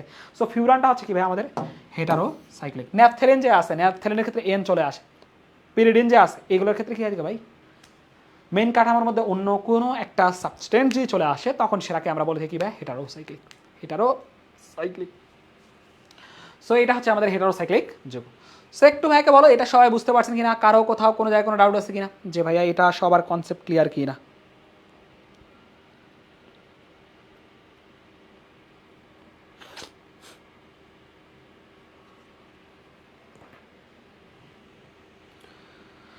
ওকে ওকে, চলেন চলেন নেক্সট কোশ্চেনে মুভ করি। 13 নম্বর কোশ্চেন কি বলছে দেখো, বলেছে আইসোটনের উদাহরণ। কি বলছি, আইসোটনের উদাহরণ। আইসোটন তোমরা জানো, আইসোটোপ, আইসোটোপ, আইসোবার, আইসোবার। এখন এইখানের মধ্যে আইসোটন ন থেকে আমি মাথায় রাখবো নিউট্রন সংখ্যা সেম, সংখ্যা একই। এখন নিউট্রন সংখ্যা বলতে কি বোঝাচ্ছি আমি, এই যে নিউট্রন সংখ্যা কীভাবে আসে, নিউট্রন সংখ্যা আসে যে ভাই ভর সংখ্যা মাইনাস কি হয় থেকে প্রোটন সংখ্যা, ভর সংখ্যা মাইনাস কি হয় থেকে প্রোটন সংখ্যা। সো সেটা থেকে আমরা পাই কি ভাই, নিউট্রন সংখ্যা। সো ভর সংখ্যা মাইনাস প্রোটন সংখ্যা যেটা আছে এখান থেকে আমরা পাই কি ভাই, নিউট্রন সংখ্যা। এখন আমার কথা হচ্ছে এইখানের মধ্যে ভর সংখ্যা এবং নিউট্রন সংখ্যা, এখানে আমাকে যেহেতু বলছে আইসো, আইসো শব্দের অর্থ কি আমরা জানি, আইসো শব্দের অর্থ হয়ে থাকে আমাদের কি হয় থাকে, আইসো শব্দের অর্থ আইসো মানে হয় থাকে একই, আইসো মানে কি একই হয়ে থাকে। সো আইসোটোন অর্থাৎ একই ধরনের নিউট্রন দেখা যাবে। আইসো মানে হচ্ছে একই ধরনের থেকে হচ্ছে প্রোটন সংখ্যা যদি হয়ে থাকে তখন আইসোটোপ বলে থাকি। এবং আইসোবার অর্থাৎ একই ধরনের যদি ভর সংখ্যা থাকে, একই ভর সংখ্যা হয়ে থাকে তখন সেটাকে আইসোবার বলে থাকি। এখন এইখানের মধ্যে দেখো আইসোটোন অর্থাৎ এইখানের মধ্যে আমরা জানি প্রোটন সংখ্যা এবং নিউট্রন সংখ্যা মিল করে যদি দেখি তাহলে এখানে আসতেছে 20, এখানেও আসতেছে 20। এইটা দেখে লাফায় জাস্ট ঠাস করে কি করবা, আনসারটা দিয়ে দেবে, তারপরেই কি হয়ে যাবে, তারপরেই কিন্তু খেল খতম হয়ে যাবে। এখন বলতে পারো ভাই কেন আপনি না বললেন, এদের ডিফারেন্স নিয়ে হয়ে যায়। আরে বাপ দেখ এইখানের মধ্যে পটাশিয়াম যে আছে না, এই পটাশিয়ামের কি প্রোটন সংখ্যা কত হয় দেখে 19 না। আমরা জানি কোনো একটা মৌলের আইডেন্টিটি নির্ধারণ করে দিয়ে থাকে, বা যেমন তোমার আইডেন্টিটি নির্ধারণ করে দিয়ে থাকে, তোমার নামের অনেকজন মানুষ থাকতে পারে, বাট এমন কিছু কিছু পার্টস রয়েছে তোমার ভিতরে যেই পার্টসগুলোর কারণে তোমাকে একটা টোটালি আরেকটা মানুষ থেকে হচ্ছে আলাদা, সেটা হচ্ছে ডিএনএ হতে পারে, অথবা আমরা বলে থাকি ফিঙ্গারপ্রিন্ট, তারপর হচ্ছে তোমার রেটিনা। সো এরকম যে পার্টগুলো আছে এই অংশগুলো থেকে আমরা বলতে পারি তুমি একটা মানুষ থেকে হচ্ছে ডিফারেন্ট, তোমার নামের সেম মানুষ থাকতে পারে, বায়াসিং হইতে পারে। কিন্তু এইখানের মধ্যে দেখো পটাশিয়াম যে রয়েছে, পটাশিয়াম হচ্ছে অর্থাৎ প্রোটন সংখ্যা হচ্ছে কোনো মৌলের একটা আইডেন্টিটি নির্ধারণ করে দিয়ে থাকে, ও ইউনিক যে সেটা নির্ধারণ করে দিয়ে থাকে। অর্থাৎ এখান থেকে প্রোটন সংখ্যা আমি দেখতেছি 20, যেটা কোনোভাবে পটাশিয়াম হইতে পারে না, ক্যালসিয়াম। সো এটাও ক্যালসিয়াম, এটাও ক্যালসিয়াম বোঝাচ্ছে, বাট এখানে এটা লিখেছে হয়তো বা ভুল। সো এই কারণে এই অপশনটা আমাদের হবে না। এখান থেকে যদি আমরা লক্ষ্য করি যে ভাই এখান থেকে আমরা নিউটন সংখ্যা কত দেখতেছি, যে ভাই 15 থেকে এখান থেকে হচ্ছে 16 আসছে, এবং এখানের মধ্যে 16 দেখতেছি। হ্যাঁ, এই যে নিউটন সংখ্যা দুটোই সেম আছে, যার কারণে এটা হচ্ছে কারেক্ট আনসার। বাট এইখান থেকে দেখতেছি ভর সংখ্যা সেম, তার মানে এটা হচ্ছে কি আইসো বার। এখানেও দেখতেছি ভর সংখ্যা সেম, যার মানে এটাও আইসো বার। বোঝা গেল সবার? একটু বলেন দেখি আমাকে।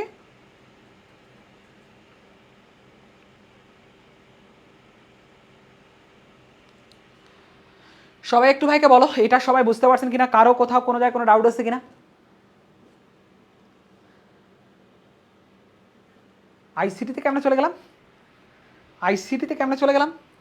ও আচ্ছা, বুঝতে পারছি। ক্রায়ো সার্জারি, তারপরে হচ্ছে ওই যে ফার্স্ট যে চ্যাপ্টারগুলো আছে না তোমাদের, ওই যে তথ্য যোগাযোগ প্রযুক্তির ক্ষেত্রে নেটওয়ার্কিং আর হচ্ছে তোমাদের কি ডেটা কমিউনিকেশন, এরকম কিছু আছে। সো ওই পার্টগুলোর মধ্যে চলে গেছি। আরে না, ওইগুলো পার্টের মধ্যে যাওয়া গেল। এগুলো কেমিস্ট্রির মধ্যেও আছে। তোমরা হচ্ছে গুণগত রসায়ন চ্যাপ্টারের মধ্যে দেখছিলাম যে এমআরআই এর যদি আরও ইলাবোরেট আলোচনা করতে যাও, তারপর হচ্ছে বর্ণালী মিতির মধ্যে আরও ইলাবোরেট আলোচনা করতে যাও, তখন হচ্ছে ওইগুলো কনসেপ্ট পড়ানো হয় থেকে একাডেমিকই ওটা। ওকে চলেন, 14 নম্বর কোয়েশ্চেন কি বলছে কোমল পানীয়তে, অর্থাৎ এই সফট ড্রিঙ্কস যেটা তোমরা খাও অনেক পছন্দ করো, যে ভাইয়া কোকা কোলা, তারপর মোজো, তারপরে স্প্রাইট, তারপর হচ্ছে ভুলে গেলাম নামটাই। ওকে, সো এরকম বিভিন্ন ধরনের হচ্ছে স্প্রিট, সো এরকম, তারপরে হচ্ছে আরও মোজো, এরকম আরও অনেক কিলো আছে। সো এই কোমল পানীয় যে রয়েছে অর্থাৎ সফট ড্রিঙ্ক আমরা যেটাকে বলতেছি, যেখানে হচ্ছে কি উচ্চ চাপে আমাদের কি কার্বন ডাইঅক্সাইড এখানে মিশন অবস্থা থাকে। সো এর পিএইচ পরিসরটা আসলে কত হয় থাকে, পিএইচ এর মানটা আসলে কত হয় থাকে। সো এদের ক্ষেত্রে পিএইচ এর মান কত হয় থাকে সেটা তোমার কাছ থেকে কি করছে ভাইয়া জানতে চেয়েছে। এখন এদের ক্ষেত্রে ম্যাক্সিমাম ক্ষেত্রে এরা কি প্রকৃতির হয় থাকে ভাইয়া, যেহেতু কার্বন ডাইঅক্সাইড থাকে, কার্বন ডাইঅক্সাইড কি হয় থাকে ভাইয়া, এখান থেকে একটা কনসেপ্টের আমাকে বলে দাও যে ভাই কার্বন ডাইঅক্সাইড আসলে কোন প্রকৃতির, এটা কি অ্যাসিডীয় প্রকৃতির নাকি ক্ষারীয় প্রকৃতির? কার্বন ডাইঅক্সাইডটা অম্লীয় প্রকৃতির নাকি ক্ষারীয় প্রকৃতির? যেহেতু আমরা জানি অধাতুর অক্সাইড সবগুলো কি হয় থাকে অম্লীয় হয় থাকে, যার কারণে এটা কার্বন ডাইঅক্সাইড কি হবে ভাইয়া অম্লীয় প্রকৃতির হবে, অধাতুর অক্সাইড অম্লীয়। সো ওই কনসেপ্ট থেকে অধাতুর অক্সাইড হচ্ছে কি অম্লীয়। সো অম্লীয় হওয়ার কারণে আমরা এখান থেকে দেখবো যে কোমল পানীয় সাধারণত কি হয় থাকে ভাইয়া, কোমল পানীয় বা সফট ড্রিঙ্কস কি হয় থাকে ভাইয়া অম্লীয় প্রকৃতির হয় থাকে, কি হয় থাকে অম্লীয় প্রকৃতির। কারণ অম্লীয় প্রকৃতির ক্ষেত্রে কি হয় থাকে ভাইয়া, এখানে পিএইচ এর কি হয় থাকে, পিএইচ এর মান আমাদের কি হবে যে 1 থেকে 7 এর নিচে হবে, অবভিয়াসলি কি হবে 7 এর নিচে হবে। সো কোনোভাবে আমরা 7 এর বেশি এখান থেকে দেখতে পারবো না, এবং এমনও হবে না যার কারণে আমাদের কি হবে পেটের মধ্যে পীড়া হবে, এরকম কোনো ঘটনাও আবার এখান থেকে লক্ষ্য করা যাবে না। অর্থাৎ সাধারণত কোমল পানীয় যে রয়েছে, কোমল পানির ক্ষেত্রে পিএইচ এর মান কি থাকে ভাই 2.1 থেকে, পিএইচ এর মান কি থাকে ভাইয়া, পিএইচ এর মান কোমল পানির ক্ষেত্রে 2.1 থেকে কি থাকে ভাই আমাদের 7.4 পর্যন্ত হতে পারে। তবে বেশিরভাগ ক্ষেত্রে আমাদের কি দেখা যায় ভাইয়া যে পিএইচ এর মান কি থাকে 7 এর নিচে দেখা যায়, 4 এর নিচে দেখা যায়, 4 এর নিচে থাকে ম্যাক্সিমাম ক্ষেত্রে। সো ওই কনসেপ্ট থেকে আমরা বলতে পারি 2 থেকে কি হবে ভাইয়া 4 হবে, অর্থাৎ ম্যাক্সিমাম ক্ষেত্রে কি দেখা যায় যে 2 থেকে 4 এর মধ্যেই হয়ে থাকে। ওকে, এই তো জোস মনি, ওকে জোস, চলেন। সো এখান থেকে বোঝা গেছে আশা করি যে আসলে ভাই এটার আনসারটা কেন এরকমটা হইলো, 2 থেকে 4 কেন হইলো, কারণ অম্লীয় প্রকৃতির হয়ে থাকে। সো অম্লীয় প্রকৃতির হলেই আমাদের কি করতে হবে, সেটা অবভিয়াসলি আমাদেরকে ওইভাবেই কি করতে হবে, অ্যাপ্রোচ করতে হবে। চলেন আমরা নেক্সট কোশ্চেনে মুভ করি। 15 নম্বর কোশ্চেন কি বলছে,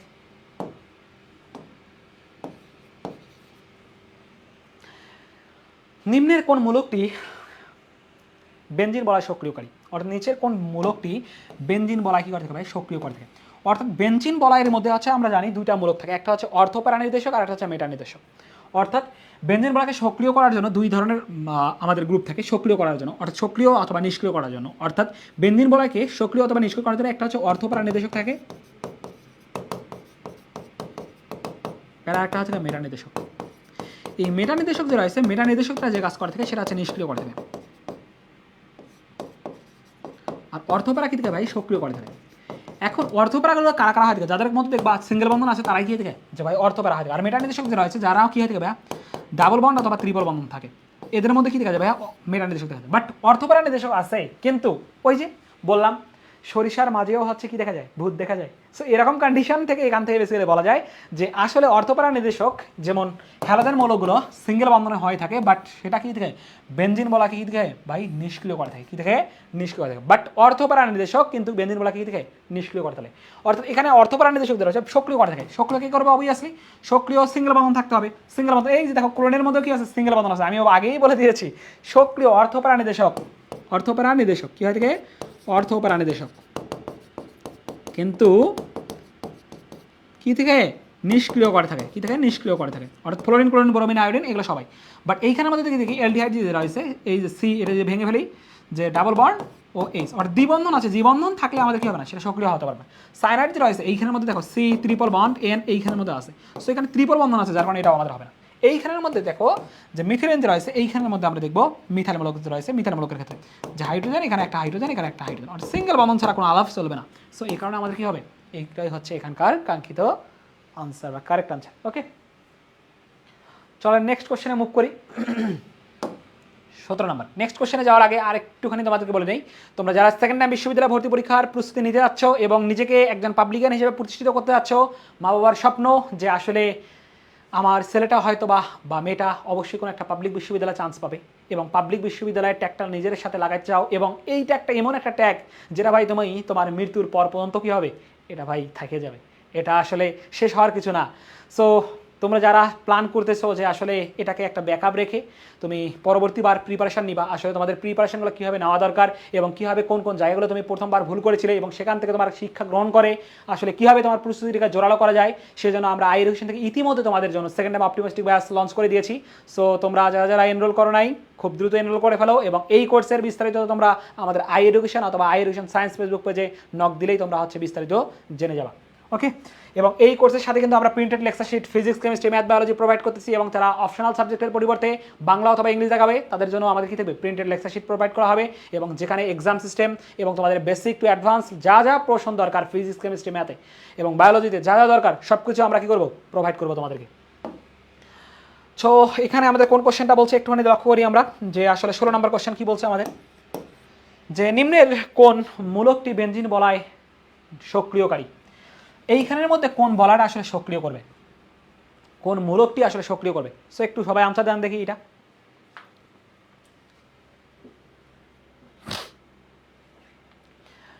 নিচের কোন মূলকটি বেনজিন বলায় সক্রিয়কারী, অর্থাৎ এখানে কি বলা আছে ভাইয়া, এখানের মধ্যে একটা প্রোটন কি বলছে, একটা প্রোটন মানে কি বলতেছি আমরা, একটা প্রোটন মানে হাইড্রোজেন, এইখানের মধ্যে একটা নিউট্রন, দুইটা প্রোটন মানে কি বোঝাচ্ছি, দুইটা প্রোটন মানে কি হাইড্রোজেন হিলিয়াম, এইখানের মধ্যে দুইটা প্রোটন দুইটা নিউট্রন, তার মানে এটা কি হিলিয়াম। বাট দুইটা প্রোটন একটা নিউট্রন এটা আসলে এক্সিকিউট করে না, দুইটা প্রোটন দুইটা নিউট্রন এটা এক্সিকিউট করে। বাট এইখানের মধ্যে একটা প্রোটন দুইটা নিউট্রন, যেটা হচ্ছে আমাদের কি হাইড্রোজেন আসতেছে, বাট 1 2 4 ট্রিয়াম আসতেছে।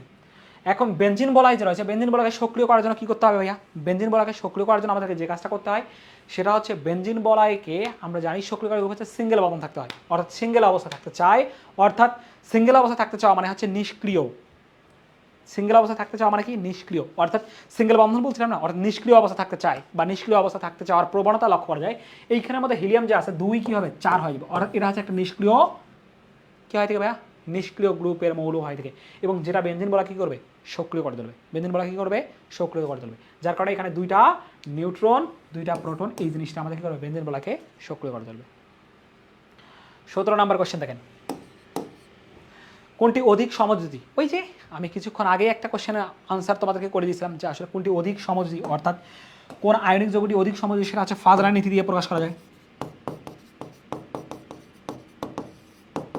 ফাজলার নীতি দিয়ে আমরা বলতে পারি। সো এই ফাজলার নীতি থেকে এখান থেকে আমরা বলে দিব যে আসলে কোনটা হবে আমাদের। এইখানের মধ্যে কী আছে, lithium plus ion, potassium plus ion, sodium plus ion আর সিজিয়াম প্লাস আয়ন। সো এখান থেকে ক্লোরাইড আয়ন, অর্থাৎ এখানে অ্যানায়নের পার্ট সেম আছে। সো অ্যানায়নের পার্ট নিয়ে আমাদের ডিল করার কোনোভাবে কোনো দরকার নাই। আমরা জানি ক্যাটায়নের আকার ছোট, কি বলছিলাম, ক্যাটায়নের আকার ছোট, অ্যানায়নের আকার বড়, অ্যানায়নের চার্জ বাড়লে ডিওএফ এর অরবিটালকে নিয়ে কাজ করতে হয়। সো এখানে চার্জেরও কনসেপ্ট আমাদের লাগতেছে না, সবগুলোর ক্ষেত্রে সেম প্লাস চার্জ, এবং অ্যানায়ন যে আছে দুটাই সবগুলোর ক্ষেত্রে কি আছে, সেম আছে। দ্যাট ইজ দ্য ফ্যাক্ট, আমরা অ্যানায়ন নিয়েও কোনোভাবেই কোনো কিছু ডিল করবো না, আমরা সমাজের বৈশিষ্ট্য কোনটার বেশি হবে, অর্থাৎ যেটা কি করবে ফাজানের নীতি মানবে সেটাই আমরা কি বলবো এখান থেকে আনসার আমরা বলে দিব। সো ক্যাটায়নের আকার ছোট। এখন এইখানের মধ্যে দেখো আমরা জানি পর্যায় সারণীর ক্ষেত্রে হাই লি না কে রুবি শেষে ফেলেছে। এখন এইখানের মধ্যে আমরা জানি একই গ্রুপের উপর থেকে নিচে দিয়ে গেলে আকার বৃদ্ধি পায়, অর্থাৎ এখানে সব থেকে ছোট আকার কার? সো সেটাই হচ্ছে এখানকার কি ভাইয়া কাঙ্ক্ষিত আনসার, সেটাই হচ্ছে এখানকার কি ভাইয়া কাঙ্ক্ষিত আনসার। সো একটু বলো দেখি ভাইয়া এটার কাঙ্ক্ষিত আনসার কি হবে আসলে। অর্থাৎ অবভিয়াসলি আকার ছোট কার? আকার ছোট এই যে লিথিয়াম যেটা আছে লিথিয়ামের আকার ছোট, লিথিয়ামের আকার ছোট যার কারণে লিথিয়ামে কী হবে কাঙ্ক্ষিত আনসার হয়ে যাবে। লিথিয়ামে কী হবে কাঙ্ক্ষিত আনসার হয়ে যাবে যে ক্যাটায়নের আকার ছোট অ্যানায়নের আকার বড়, অর্থাৎ ক্যাটায়নের আকার যেহেতু এখানে লিথিয়ামের আকার ক্যাটায়ন হিসেবে অবস্থান করতেছে, সো এটার আকার ছোট আছে যার কারণে এটাই কী হবে আমাদের সবচেয়ে বেশি পরিমাণে কী দেখা যাবে সমযোজী বৈশিষ্ট্য প্রদর্শন করবে, সব থেকে বেশি পরিমাণে কী করবে সমযোজী বৈশিষ্ট্য প্রদর্শন করবে। সো একটু ভাইকে বলো এটা সবাই ক্লিয়ারলি তোমরা বুঝতে পারছো কিনা এবং কারো কোথাও কোনো ওভারঅল কোনো ডাউট আছে কিনা এতদূর পোর্শন পর্যন্ত, একটু ভাইকে বলো যে এতটুকু পোর্শন পর্যন্ত সবাই ঠিকঠাকভাবে বুঝতে পারছেন কিনা।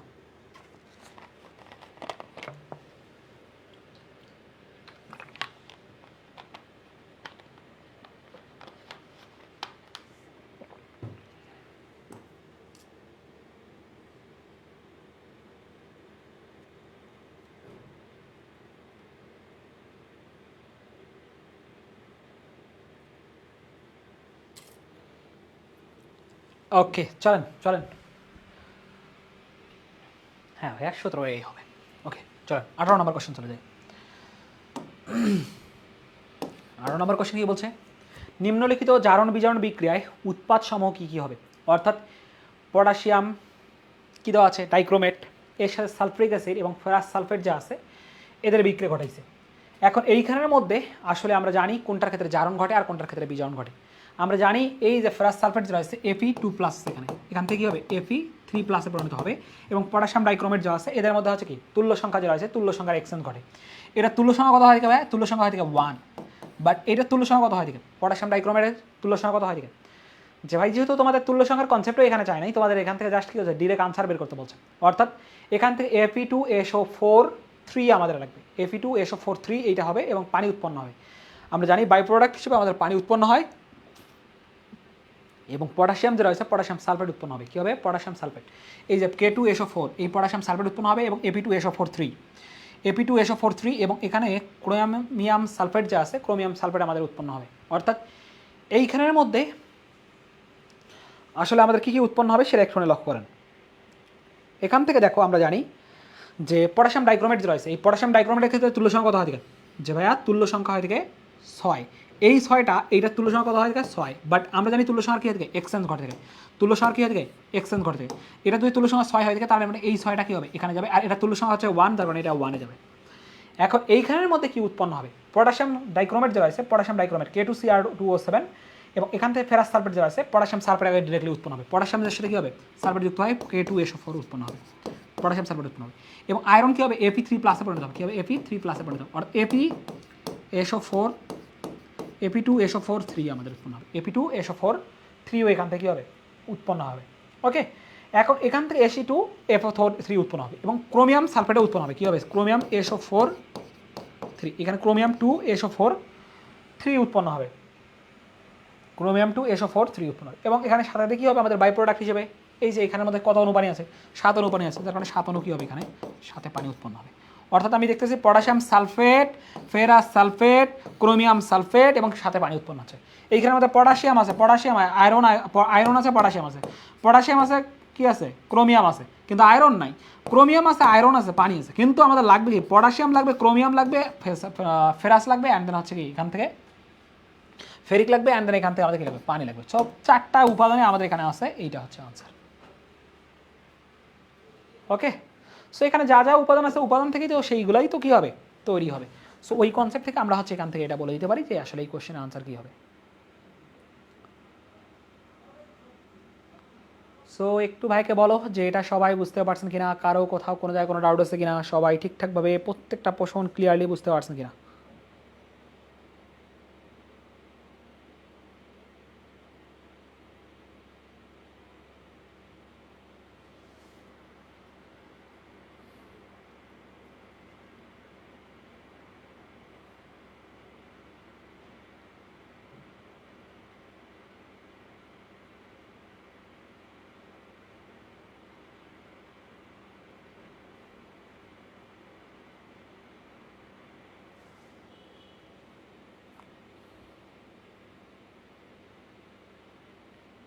একটু ভাইকে জানাও যে আসলে এটা সবাই বুঝতে পারছে কিনা।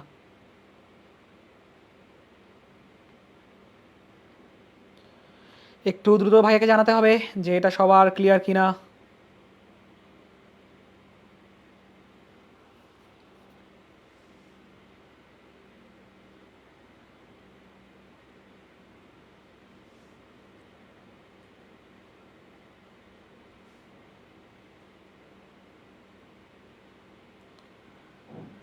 ওকে, চলেন চলেন আমরা হচ্ছে নেক্সট কোশ্চেনে মুভ করি, যে আসলে নেক্সট কোশ্চেন আমাদের কী চেয়েছে, বা নেক্সট কোশ্চেনে আমাদের কোন বিষয়টার দিকে অ্যাপ্রোচ করা দরকার, বা আসলে কোন বিষয়টা আমাদের আনসার করার জরুরি। চলেন 19 নম্বর কোশ্চেন। বিউটিন টু প্রদর্শন করে, আসলে এখানে বিভিন্ন ধরনের হচ্ছে সমানতা দেওয়া আছে।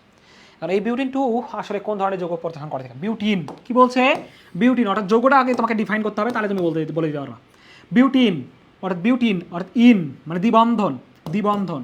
এবং এখানে কি আছে বিউটিন টু আর 4টা কার্বন আছে, 4টা কার্বন আছে এইখানের মধ্যে। কি আছে, 4টা কার্বন আছে। 4টা কার্বন আছে জানি, একটা কার্বন থাকলে মিথ, 2টা কার্বন থাকলে ইথ, 3টা কার্বন থাকলে প্রোপ, 4টা কার্বন থাকলে বিউট, 5টা কার্বন থাকলে প্রোপ, 6টা কার্বন থাকলে হেক্স, 7টা থাকলে হেপ্ট, 8টা থাকলে অক্ট, 9টা থাকলে নন।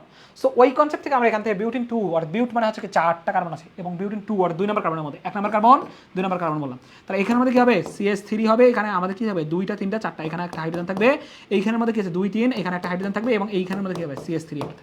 অর্থাৎ এইটা কোন যৌগ আসলে প্রদর্শন করবে। আমরা জানি আলোক সমানুতা যদি রয়েছে, আলোক সমানুতার ক্ষেত্রে কি দেখতে হবে, কাইরাল কার্বন থাকতে হবে, কাইরাল কার্বন। অর্থাৎ যে কার্বনের হাতে 4টা ভিন্ন যদি একযোজী মূলক থাকবে সেটাকে আমরা কি বলবো, কাইরাল কার্বন বলবো। যেমন এখানের মধ্যে কি বললাম মিথাইল, এখান থেকে আমি বললাম কি হয় এখান থেকে যে একযোজী মূলক থাকতে হবে। একযোজী মূলক আমি এখানে কি করলাম যে NH2 এখানে বলে দিলাম, অর্থাৎ একযোজী মূলক আছে। সো এটাকে আমরা কাইরাল কার্বন বলতে পারবো। সো কাইরাল কার্বন না থাকলে এখানে কি করবে না, যে আলোক সমানুতা প্রদর্শন করবে না। কার্যকরী মূলক সমানুতা কি হবে, কার্যকরী মূলকের কি হবে পরিবর্তন হবে। যেমন ইথার থেকে কি হয়, ইথার থেকে আমাদের অ্যালকোহলে পরিণত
হ্যালো হ্যালো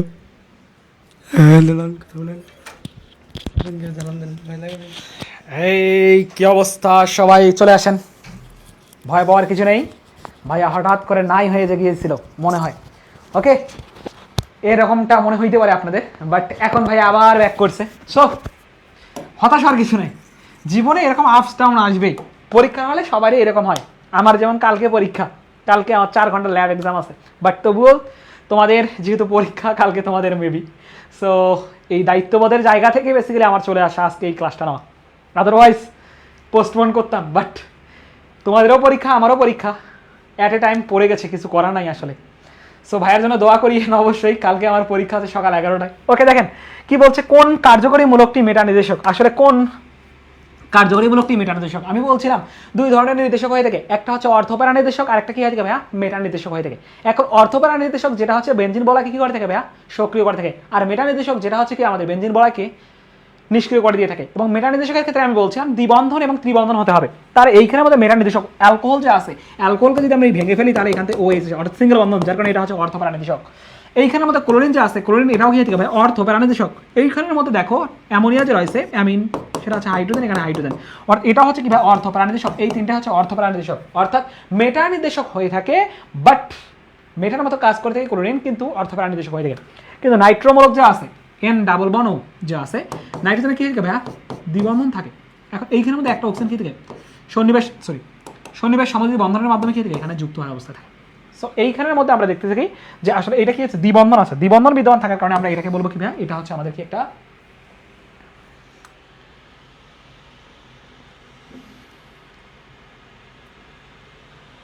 ওকে। সো দেখো আমরা এখান থেকে কি পাইলাম ভাইয়া, যে কার্যকরীমূলক যেটা আছে, কার্যকরীমূলকটা হচ্ছে মেটা নির্দেশক। এখন মেটা নির্দেশক যদি হয়ে থাকে তাহলে এখান থেকে আমরা নাইট্রোমূলক পাচ্ছি। সো এখান থেকে অ্যামিন, ক্লোরিন এবং হচ্ছে কি হাইড্রোক্সিল যে আছে, এগুলো সবই কি হচ্ছে আমাদের অর্থপ্যারা নির্দেশক হয়ে যাচ্ছে, যার কারণে আমরা হচ্ছে এই কোশ্চেনের আনসার এখান থেকে বলে দিলাম যে এটা হবে আমাদের কি ভাইয়া ডি নাম্বারটা হবে। কি হবে ভাইয়ারা, এটা হচ্ছে আমাদের ডি নাম্বারটা হবে, যে এই কোশ্চেনের কাঙ্ক্ষিত আনসার। ওকে, সো চলেন আমরা হচ্ছে পরবর্তী কোশ্চেনের মধ্যে দেখবো যে আসলে পরবর্তী কোশ্চেনটা আমাদেরকে কি বলছে, অর্থাৎ এই কোশ্চেনটা কি বলছে একটু লক্ষ্য করি। সেটা হচ্ছে তড়িৎ কোষে লবণ সেতুতে নিচের কোন পদার্থটি ব্যবহার করা হয় থেকে, অর্থাৎ তড়িৎ কোষ যে আছে আমরা জানি, অর্থাৎ তড়িৎ কোষ আমরা দুই ধরনের দেখছিলাম, সেটা হচ্ছে এই দুই কোষের মধ্যে তড়িৎ রাসায়নিক কোষ যে আছে,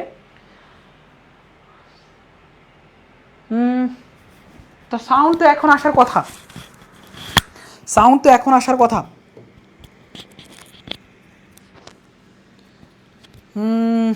এরকম তো হওয়ার কথা না, একটুখানি দাঁড়ান দেখি, সাউন্ড তো আসার কথা ভাইয়া, আমি একটুখানি চেক করে নিচ্ছি দেখি যে আসলে সাউন্ড আসতেছে কিনা। সাউন্ড আসতেছে না এখনো,